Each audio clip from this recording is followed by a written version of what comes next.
Because I'm a storyteller, I suppose one of the greatest analogies that I could use is an experience that happened in the mountains of Utah. I live in the mountains just outside of Salt Lake City, Utah, and many years ago we had this brutal snowstorm. It seemed to carry on for days and days and days and literally dumped over 4 feet of snow in our backyards and in the streets in my neighborhood, which forced the wild deer population to come out of the high elevations and come into our neighborhoods and come into our parks and come into our backyards in search of food.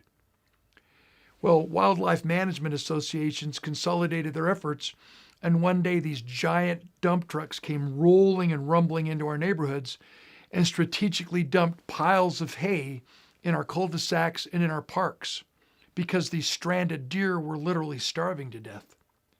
Interesting.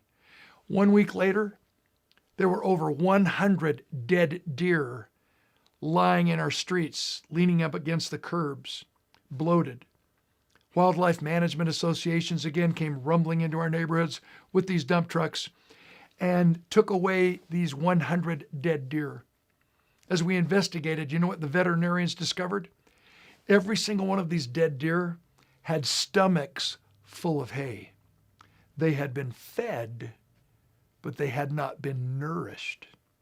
They got what they thought they wanted at the moment, but they didn't get what they needed, and they literally died.